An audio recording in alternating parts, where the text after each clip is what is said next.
5 seconds. That sliver of time, barely a pit stop, longer than a heartbeat, set Formula One ablaze in Jeddah when stewards hit Max Verstappen with a 5-second penalty for his first corner lunge at Oscar Piastri, snatching what looked like a routine win. Verstappen, usually razor-tongued, met the microphones with near silence.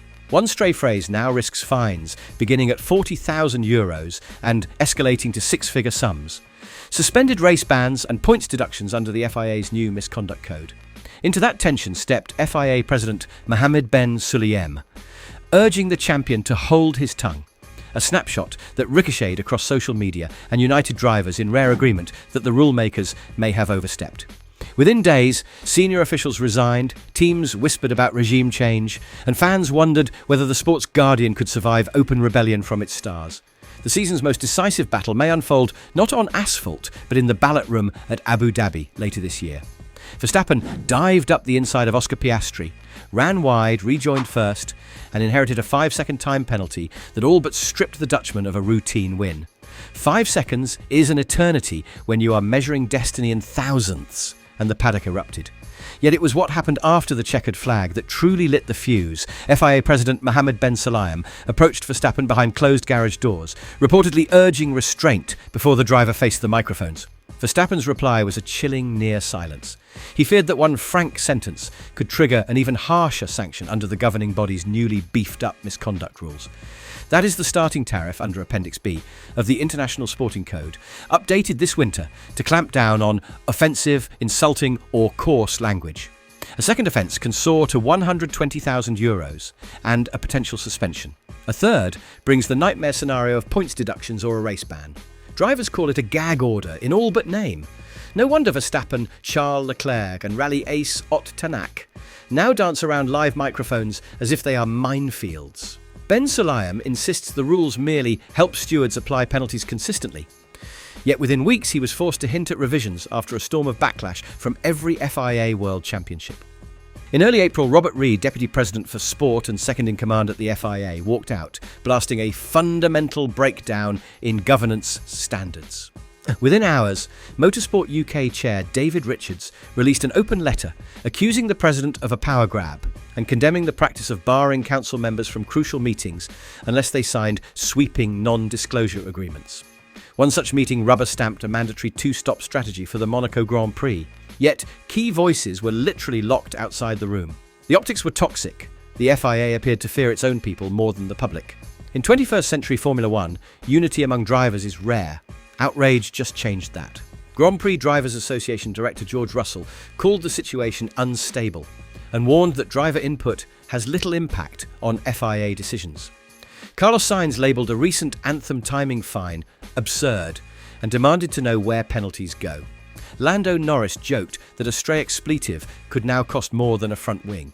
Even usually diplomatic Alexander Wurz, chairman of the GPDA, urged the governing body to rediscover transparency. When multiple world champions, Verstappen, Lewis Hamilton and Fernando Alonso, publicly echo those complaints, you have a rebellion warming its tyres. Back in 2022, Ben Sulayem's administration began strictly enforcing an old ban on body piercings. Hamilton wryly turned up to a press conference, wearing 3 watches and 8 rings, while Sebastian Vettel donned his underwear on the outside of his race suit in protest. The episode seemed trivial until it foreshadowed a deeper philosophy. Regulate first, consult later. 12 months later, the president questioned a rumoured Saudi takeover bid worth $20 billion United States dollars, angering Liberty Media and triggering a legal-style rebuke for unacceptable interference. Even podium ceremonies are no longer safe. Ben Sulayem has twice appeared on the rostrum despite protocol dictating otherwise, a symbolic, if minor, reminder that boundaries keep shifting.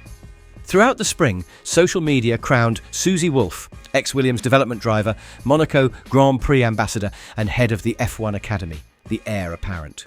Her resume glitters and her straightforward leadership style contrasts sharply with Ben Sulayem's hands-on approach. Yet Wolff herself flatly denied interest. An insider's hint that team principal Toto Wolff might throw his own hat into the ring instead. Other names, Gary Connolly, the respected Australian steward, or Bahrain Motor Federation chief Sheikh Abdullah, surface in hushed conversations, but none has confirmed a campaign. What matters is momentum. For the first time since 2021, an election feels genuinely competitive. Ben Sulayem still controls the electoral machinery of over 200 national clubs, yet club delegates are privately rattled by the torrent of bad headlines.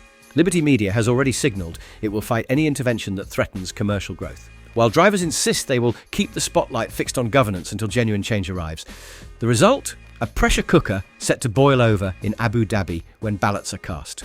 If the current president wins, he faces 4 more years of repairing bridges. If he loses, the sport embarks on its biggest reset since the Concord Agreement. Either outcome alters the championship beyond mere lap times. 2 years ago, Saudi Arabia's public investment fund quietly floated an offer worth $20 billion United States dollars for the series' commercial rights.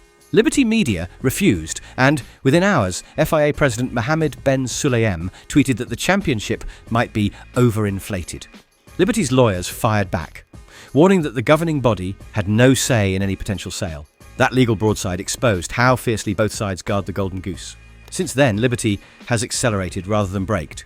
The company reported a record $3.4 billion United States dollars in revenue for 2024, drew 6.5 million trackside spectators, and boasts more than 1.6 billion cumulative television viewers.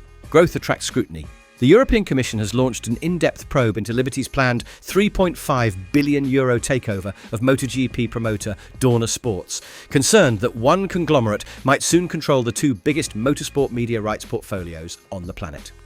Across the Atlantic, the United States Department of Justice is already examining whether Liberty's existing 100-year commercial license with the FIA stifles competition. The antitrust spotlight unsettles sponsors and investors who crave governance as crisp as the racing lines through Eau Rouge. Any hint of monopoly could threaten future broadcast windfalls. Meanwhile, the paddock braces for fresh turbulence as Ben Sulayem champions grid expansion. Cadillac, backed by General Motors, has secured an 11th slot from 2026, and the president now says, why not 12 teams? Liberty must weigh the allure of a bigger show against the risk of diluting each franchise's slice of revenue. Yet another flashpoint where sporting ambition collides with corporate calculus. Add up takeover bids, regulatory probes, and the delicate dance over new entrants, and the presidential ballot in December becomes more than a choice about stewarding penalties. It is a high-stakes referendum on who steers a multi-billion-dollar empire that spans streaming rights, title sponsors, and new markets from Las Vegas to Shanghai. The drivers may provide the spectacle, but the boardroom will decide how loudly those engines can roar in the years ahead, and how big a piece of the pie each stakeholder gets when the dust settles. If a 5-second penalty can ignite a silent protest that travels from a Jeddah podium to boardrooms on 3 continents, imagine the aftershocks when an entire paddock chooses its next guardian. Formula One has always thrived on speed, spectacle, and sudden drama, yet its greatest plot twist of the modern era may unfold not on the circuit, but in the corridors of power, as voters tally their choices in December. Remember the moment a world champion bit his tongue to avoid a bigger penalty. That silence could yet roar loud enough to change the sport forever.